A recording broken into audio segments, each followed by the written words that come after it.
त्या संदर्भात असे काही बांडगोळे आहेत आरटीआय कार्यकर्ते ते मध्ये एक घर तोडायला नोटीस पण दिलं होतं त्याच आरटीआय कार्यकर्ते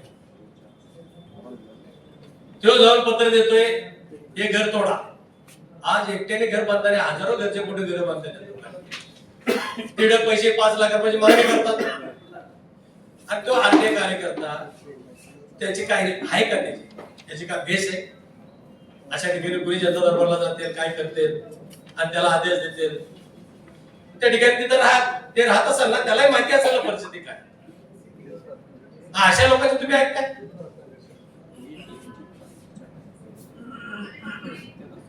अशा लोकांबद्दल आम्हाला चर्चाही करायची. या महानगरपालिकेचे तत्कालीन आयुक्त राजेश नार्वेकर यांनी 4/7/2022 रोजी सिडकोला ऑलरेडी एक भूखंड हस्तांतरणाचं पत्रव्यवहार केलं होतं की वेस्ट टू एनर्जी प्रकल्पासाठी अशा प्रकारचं भूखंड हस्तांतरण करण्यात करावं म्हणून. त्यामुळे ह्या सगळ्या गोष्टी प्रोसिजर प्रमाणे पूर्ण झाल्यात अशी जवळपास स्थिती असताना तुमचं हे जे काही विरोध आहे हे कितपत टिकणार आहे असं मला वाटतं. मला ते एकच म्हणायचं की त्या ठिकाणी नार्वेकर साहेब असताना मी 2 मीटिंगला त्या ठिकाणी आमचे साहेब पण होते दोघांना होते चौगुले साहेब सगळे आमचे सिस्टम होते कलेक्टर होते त्या ठिकाणी मुख्यमंत्री असताना कलेक्टर असताना आम्ही सह्याद्रीला बसलो होतो मीटिंग झालं त्या ठिकाणी मीटिंग मध्ये चर्चाही झाली की ताबडतोब ती जागेची व्यवस्था करा.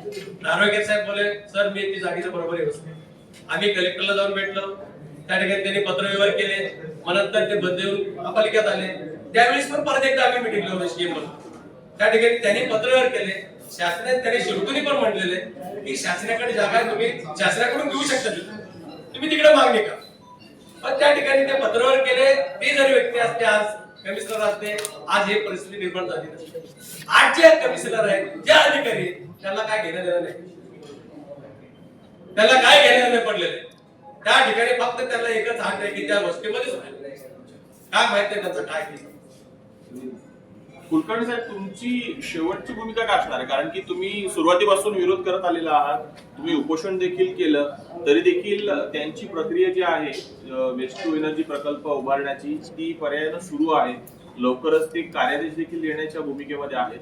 तर अशा या टप्प्यावरती तुमची निर्णायक भूमिका काय असणार आहे शेवटची. मी तर आमचे आदरणीय आमचे जिल्हा प्रमुख साहेबांना मी राजीनाम्याचे पत्र पण दिले जर हे प्रकल्प आणतात वर्कआउट देतात जर आमची मीटिंग व्हायच्या अगोदर हे जर प्रोसिजर करतात त्या ठिकाणी त्या डम्पिंग मध्ये एकही गाडी कचरा येऊ देणार नाही त्या ठिकाणी सगळी जनता जाऊन डम्पिंगला तुम्ही एकही नवी मुंबईत कचऱ्याची गाडी येऊ देणार नवी मुंबईचा कचरा ठप्प होणार का. नवी मुंबईचा कचरा पूर्ण ठप्प करणार त्या ठिकाणी हे लोक आमच्या जीवाशी खेळत असतील मग आम्ही रस्त्यावर उतरायला काय कमी करणार. आणि तुम्ही राजीनामा वाटतात किती जणांनी राजीनामा आम्ही चौघांनी राजीनामा दिलेला आहे चौघांनी राजीनामा दिलेला आहे त्या ठिकाणी आता जर त्याशी हे लोकांनी टेंडर देतात त्याला टेंडर काढले असतील वर्कआउट देत असतील त्या ठिकाणी 15 दिवसात जर हे लोकांनी जे प्रोसिजर जर केले महापालिकेने 15 दिवसात सगळं टोटल लोक आम्ही डम्पिंगला बसून नवी मुंबईतला एकही गाडी येऊ देणार नाही ही आमची चॅलेंज. पण कुलकर्णी साहेब हे राजीनामा सत्र जे तुम्ही आता सुरू केलेलं आहे मुळात हा प्रश्न महानगरपालिका प्रकल्प आणतोय त्याच्यानंतर हे दिल्लीच्या अंडरमध्ये म्हणजे नगरविकास खात्याच्या अंडरमध्ये असताना तुमचा राजीनामा हा इफेक्टेड काय म्हणजे राजीनामा काय ऐका जर त्या ठिकाणी मी ज्यावेळेस उपोषणाला बसलो होतो त्या ठिकाणी खासदार साहेबांनी प्रशासन आले होते ना त्यावेळेस काय बोलले जोपर्यंत मीटिंग होतं तोपर्यंत आपण थांबूया. आता काय असं काय सुटले पण याचा अर्थ तुमच्या पक्षावर तुम्ही नाराज आहात असं म्हणावं लागेल. मी नाराज नाही मी लोकांसाठी नाराज यातला गोष्ट नाही. मला महापालिकेला थांबायला काय काय झाले का वर्कआउट द्यायची काय झाली तुम्ही मीटिंग होतो थांबू शकत नाही. पण यावर उपाय राजीनामा होऊ शकतो का असं म्हणतो.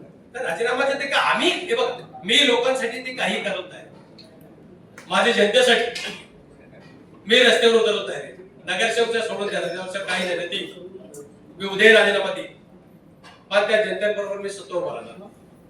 पण त्या ठिकाणी महापालिकेने काय गरज आहे एवढी होऊ दे ना मीटिंग नगरविकास आमच्याकडेच आहेत साहेबांकडेच आहेत साहेबांनी सांगितलं ना त्याला वेळ नसल्यामुळे यांना काय एवढी काय महापालिका काय कुणाचा दबाव आहे याला दबाव बोलतात कसला दबाव लोकांच्या जीवाशी खेळायचा दबाव पण मग तुमचा इतका हट्ट आहे की तुर्भेतल्या नागरिकांना, म्हणजे तुर्भेतले नागरिक हे नवी मुंबईचेच नागरिक आहेत, ते काही वेगळे नागरिक नाहीयेत, त्यांना त्रास होतोय म्हणून तो प्रकल्प कुठेतरी स्थलांतरित करावा म्हणून तुमचा हट्ट आहे. मग मग जे ज्यांच्यावर तुम्ही आरोप करताय तेही नवी मुंबईचे नागरिक आहेत, त्यांना त्यातल्या जनतेची काळजी नाही असं तुम्हाला वाटतं? मी तर बोलतो ना, आज जर महानगरपालिकेचे गेल्या 13 ते 14 वर्षापासून जमीन चालू आहे, तेव्हापासून मी विरोध करतो की आज एक प्लांट चालू आहे.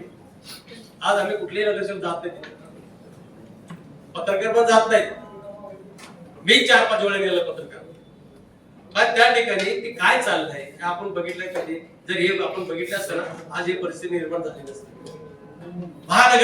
महानगरपालिका फक्त सभागृहात एवढं दिशाभूल करते की आमची 100% नवी मुंबईमध्ये एवढं आहे की त्या ठिकाणी पक्का देशातला पहिला हा प्रोजेक्ट आहे,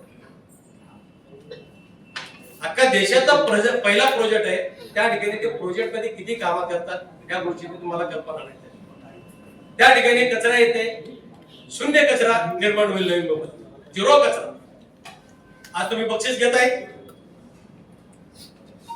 केंद्र सरकारकडून बक्षीस घेताय ना, मग त्या ठिकाणी त्यावेळेस केंद्र सरकारचे लोक आल्यावर आपण त्या ठिकाणी बंद करतोय. सगळे गाड्या बिड्या सगळे बंद असतात.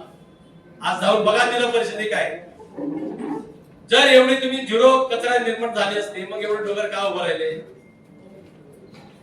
मग महापालिका का लक्ष देत नाही? का प्रोसेसिंग होत नाही ते कचऱ्याची? का नुसतं टेंडर करतात, पैसे देतात? कशा काय, कुणाच्या काळात करतात ते? मग तुमच्यासाठी करो या मरोची लढाई असं म्हणा. मग आता हे तर आमचे करोडो मोराची लढाई लढणार आहे आम्ही या ठिकाणी. आता हे 15 दिवसात जर या लोकांनी जर ऐकलं नाही, त्या ठिकाणी आम्ही पूर्ण संपूर्ण नवी मध्ये गाड्या बंद करणार. तुम्ही तुमचा नगररचना राजीनामा जो अधिकार आहे, तुम्ही जो राजीनामा दिलाय तो पक्षाने मंजूर केलाय का? मी पक्षाला राजीनामा, मी माझा नाराजगी दाखवलं पक्षाला, बस बाकी काय.